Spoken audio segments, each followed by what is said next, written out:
All right, new this morning, the faculty to the rescue. More than 600 Harvard faculty members are putting their support behind Harvard President Claudine Gay, signing a petition urging Harvard officials to resist calls to remove Gay from her job. She is facing mounting pressure from prominent alumni, donors, and politicians to step down after answers she gave in congressional testimony about genocide. CNN's Jason Carroll is in Cambridge, Massachusetts. Where do things stand this morning, Jason? Well, that's the big question. It's unclear as to what exactly is going to happen with Claudine Gay. Will she stay? Will she go?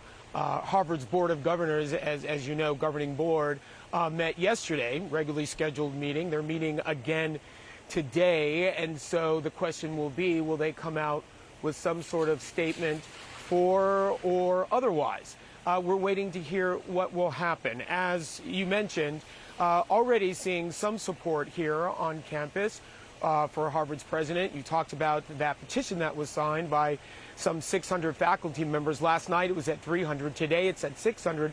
But a little bit of context there, because some of those faculty members, remember, John, are folks who are actually critical of the president. But what they say is they don't want external forces forcing her out. It's a decision that they say should be made internally. So there is some support there. But having said that, there are a number of people here on campus who say that Claudine Gay's apology after that disastrous testimony last week simply isn't enough. One of the people who spoke to CNN, Paulina Kopinski, she's a student here at Harvard. She's Israeli. She said after October 7th, she already felt like a number of Jewish students here on campus feeling not safe. She said after that testimony last week, it just made things worse.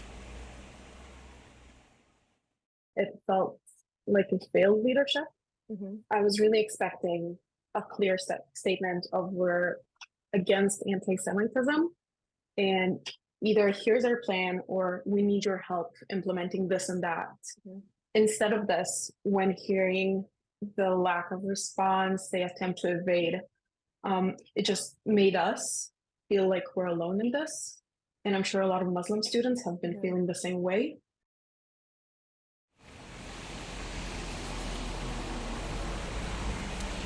It should be noted that MIT's governing board issued a statement in support of their president. So again, waiting to see if Harvard's governing board will do the same. John? All right, Jason Carroll in Cambridge. Thanks so much, Jason. Kate? And joining us now is Jacob Miller. He's a student at Harvard and also the president of Harvard Hillel. Jacob, thank you for coming in. You've been outspoken about how painful and dangerous, really, you found President Gay's testimony before Congress last week, and there's been a lot that's happened since I last heard you speak, which is now you have Penn's president resigning, and now at Harvard you have hundreds of faculty kind of defending President Gay. What do you think of that? Well, first of all, thank you, Kate, for having me. Liz Magill's resignation, was somewhat anticipated after, all the controversy she caused. And I do acknowledge the concerns surrounding academic freedom. I think that's very important. And I think for that reason, you see a lot of Harvard faculty signing on to that letter to support Claudine Gay, because faculty, academic freedom is extremely important here at Harvard. I think it makes sense that a lot of faculty, even those who have been extremely critical of the president, have signed on to that statement. It's a really tricky question because the hearing was so, Claudine Gay's testimony was so kind of, just for lack of a better word, bad. I don't know exactly what the right step forward is, because Claudine Gay resigning would look like a capitulation to donors and politicians, which is not what Harvard stands for. But on the other hand, having Claudine Gay continue in her role in this compromised position is also not a great solution either. And Jacob, you've raised an important question around all of this. maybe even a more important question than should the president of the university resign or not after this congressional testimony, which is how did Harvard even get here? I mean, what does this whole situation say to you or has exposed to you about campus culture? Yeah, I think Jews are kind of treated very differently than any other minority group. And I think there was a great example of that this past weekend. You know, the Harvard Palestine Solidarity Committee issued a statement, which I think came in response to some Jewish students who had, for the past several weeks been condemning the use of the phrase "from the river to the sea," which we view as an eliminationist phrase, and frankly, an anti-Semitic one. And their statement said that the charge that "from the river to the sea" is anti-Semitic is racist. And I don't think you see any other group that calls out speech they say targets their community, and you see other students respond by saying, "Oh, well, actually, you're the racist ones." And I think this kind of discourse is harmful. I think Jewish students should be able to say that certain speech is offensive to our community, especially when the implication is that it's calling for the elimination of the only Jewish state in the world, one where I have friends and family living.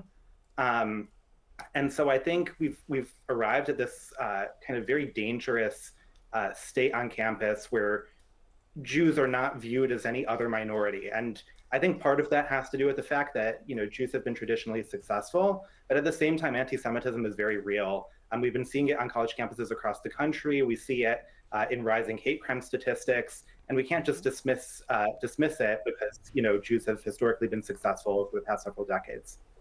I spoke with the head of the ADL last week. This was before, Penn's president's resignation. And one thing that Jonathan Greenblatt said to me that stuck is he's spoken to President Gay. It's not clear, though, to him that these leaders, he said, are deeply committed to kind of getting this right. What do you think showing a deep commitment to getting this right, if what we're seeing is getting it wrong? What do you think that looks like at Harvard? Yeah, thank you for the question. I think Claudine Gay needs to, be more vocal in her comments. So, for instance, at the hearing, she often said things were kind of personally abhorrent. I think she needs to be stronger. I think she needs to say that this is not what Harvard stands for. It's very regular to walk around Harvard's campus and hear chants for Intifada, which is a call for, violent resistance against Jewish people living in Israel, terrorist attacks against civilians. And so I think she needs to be more strong in her condemnation of those phrases.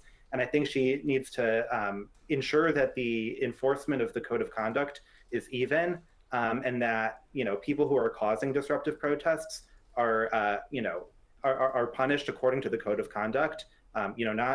We shouldn't be punishing just mere protest. I think that would go against university values. But when the protest veers into violations of the code of conduct, that should be punished, especially because these protests are so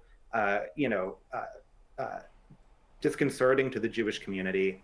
One girl told me just last week that she sometimes has to go into a side entrance into the building to get to class because she's afraid of walking near the protests because she's Jewish, and it feels extremely uncomfortable to her. And then I guess the last thing is that President Gay should be making more time to meet with students. She's come to Harvard Hillel twice since October 7th happened, and it feels like there's been kind of a real absence of leadership.